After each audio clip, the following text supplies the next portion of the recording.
Halo semuanya, kali ini kita akan bahas 3 hal umum yang menjadi kesalahan UI UX designer pemula. Kalau lumayan kenalin, nama gue Daniel Prisman dan saya adalah seorang product manager. Udah berpengalaman selama 2 tahun di bidang produk dan sebelumnya juga pernah menjadi seorang UI UX designer. Berbagai hal yang akan gue bahas di sini juga berdasarkan pengalaman gue ketika awal untuk belajar di bidang UI UX design.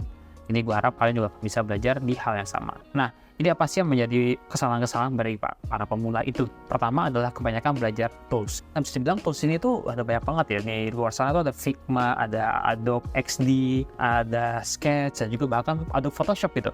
Nah, belum lagi buat wireframing, ada Miro, ada FigJam, ada Mockflow, banyak banget ya.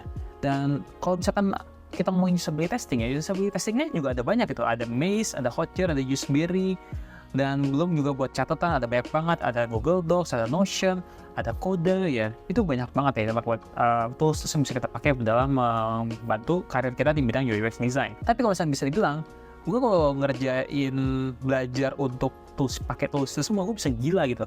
Kenapa? Karena tau gak sih kalau misalnya pada dasarnya ya, gue kurang tahu nih kalau kalian semua aware sama namanya Bruce Lee, salah satu ahli kungfu terbaik di dunia gitu. Dia tuh takut sama orang yang belajar satu jurus sih, tapi dia ngelakuin itu selama 10.000 kali.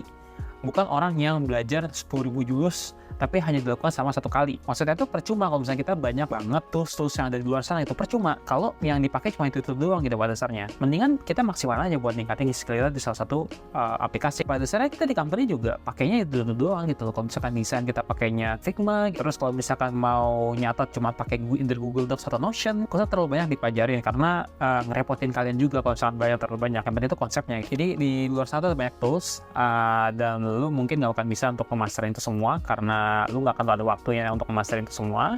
Tapi yang penting itu adalah lu paham konsep dalam menggunakan tools tersebut, konsep-konsep dalam membuat desain, hukum-hukum desain itu dipahamin semua tuh, kayak heuristic design, heuristic law itu dipahamin. Nah, kalau misalkan lu adalah seorang UX researcher, lu harus paham tuh cara melakukan usability testing yang terbaik itu seperti apa.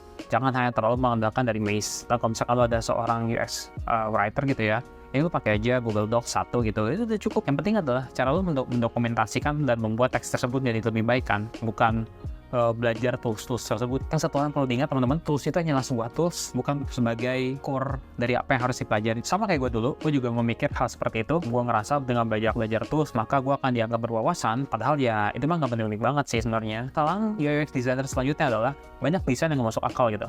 Nah, sebagai mata desainer, gue juga cukup sering dulu memberikan ide liar gue, karena itu bisa dibilang keren dan juga cantik lah di mata orang. Nah, cuman kita ini UI UX designer. Ingat nih, belakangnya ada UX gitu ya, itu adalah user experience. Dan gue cukup yakin juga teman-teman dalam belajar UI UX design gitu ya, mungkin yang udah nonton secara gratis atau mungkin belajar online gitu dari bootcamp, kalian pasti paham yang namanya UX designer sweet spot. Ini udah sering banget diomongin di mana-mana. Jadi ada bisnis di mana ini menghasilkan revenue, ada kebutuhan user yang di mana ini mudah digunakan, dan juga adalah teknologi yang bisa dibikin. Nah, gue sering banget ngeliat di LinkedIn, baik itu ya di Dribbble atau di tempat-tempat manapun lah, di mana kita bisa naruh shot, itu nggak sesuai dengan kebutuhan user dan teknologi.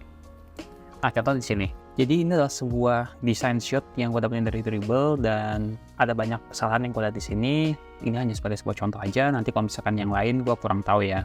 Ini yang gue lihat banyak aja gitu. Satu hal kesalahan yang pertama kali gue lihat adalah tombol plus dan minus ini kebalik. Biasanya tombol plus itu di sebelah kanan, minus itu di sebelah kiri. Jadi kita nggak bisa kayak gitu. Kita harus mengikuti standar yang ada di market gitu. Jangan sampai kita mengubah sesukanya kita. Karena orang terbiasanya seperti itu dan kita nggak boleh ngikutin keinginan kita sebagai seorang desainer ya. Terus di sini ada angka 01, tapi nggak dijelasin ini 01-nya apa. Di sini aku mengasumsikan adalah amount. Kalau misalkan kamu mau pesen gitu, ada plus, ada minus. Berarti sini kalau misalkan ini plus jadi 02, berarti nanti otomatis di sini price-nya juga bertambah gitu. Gue asumsi seperti itu sih, karena ini tidak terjelaskan. Terus kita pindah ke page selanjutnya, card. Di sini gue mau kasih tahu ini namanya glass morphism, style design yang kelihatannya kayak kaca gitu, blurry dia biasanya kalau misalnya dari belakang. Which is ini sebuah tampilan yang keren, tapi kalau misalkan untuk sebuah aplikasi ini memberatkan ya, kecuali kamu mau bikin sebuah aplikasi yang sekelas macOS gitu mungkin masih masuk akal, tapi jarang banget ini kepake untuk di aplikasi-aplikasi pada umumnya. Jadi kalau misalkan dipelajarin silahkan, kalau misalkan enggak juga nggak apa-apa. Terus di sini Ini ada angka 1 dan backgroundnya warna pink gitu ya. Ini warna putih di si angka 1-nya. Di sini nih sebuah kesalahan teman-teman. Jadi kalau misalnya di sini jangan sampai kita warna pink dan warna putih ini jadi satu. Karena apa? Kontrasnya akan susah terlihat. Biasain kalau misalkan ini pink dan putih, gunain warnanya yang hitam gitu kayak gini. Ini udah masuk akal nih di sini si hitamnya. Karena ini udah membuat teksnya yang udah terlihat. Kalau misalkan sini agak sulit terlihat nih warna putihnya gitu si angka 1-nya. Terus juga kalau misalkan kita mau, ini aku kurang tahu ya, ini antara either archive atau ngedelete, tapi aku asumsinya ngedelete. Dan biasanya kalau misalkan kita mau ngedelete ini warnanya merah bukan warna biru. Kalau misalkan kita mau archive ya mungkin kita bisa warnain biru, tapi kalau misalkan delete bisa warnanya merah. Terus di sini paling kanan page selanjutnya ini ada product sales dan product earning. Sini kan page-nya desain ya, desain untuk memesan order gitu, mau order barang. Tapi kenapa ada product sale dan ada earning di sini, which is nggak masuk akal gitu. Akan lebih masuk akal kalau misalkan berapa banyak yang kita beli dan berapa banyak untuk kita spend untuk produk seperti ini gitu. Jadi ini perlu diperhatikan lagi dalam membuat desainnya. Karena di sini kan earning ya, tapi di bawah sini ada order gitu. Jadi kayak kurang masuk akal aja. Nah, gue rada aneh untuk pemesanan seperti ini. Ada 3 gambar ya. Cukup paham kalau misalkan ini ada beef burger, ice cream berries, bla bla gitu. Tapi kalau misalkan lebih dari 3 gimana? Kalau misalkan lebih dari 4 gimana? Apakah ini nambah juga? Nanti kalau misalkan gitu banyak banget dong kartnya gitu. Jadi nanti developernya akan lebih ribet. Nah, mungkin diperhatikan aja kalau misalkan ini apakah recent order ini take away atau mungkin dine in, cukup diwakilin sama 2 icon tersebut aja, nggak usah ribet-ribet gitu. Nah, maksud gue di sini adalah kita sebagai desainer ya, jangan mengambil contoh mentah-mentah dari Dribbble. Di luar sana tuh udah banyak banget sih yang bilang juga jangan terlalu menjadi desainer yang Dribbble banget gitu, karena Dribbble itu hanyalah tempat buat naruh desain dan itu belum tentu desain yang ada di Dribbble tuh bisa di-implementable. Mungkin itu possible, tapi biasanya sih hanya dilakuin sama company-company yang besar banget gitu. Kalau misalkan kalian yang kita nih, khususnya yang freelance, kerjanya kecil-kecilan gitu, kerja di startup kecil-kecilan, gak akan sampai sih mungkin. Paling lo bakal digaplok sih sama software engineer lo, kayak lu kerja yang bener anjir. Jangan bikin aneh-aneh. Kan gak ada waktu buat kita bikin desain seneng keren-keren banget. Sama gue juga pernah bikin hal kayak gitu kok.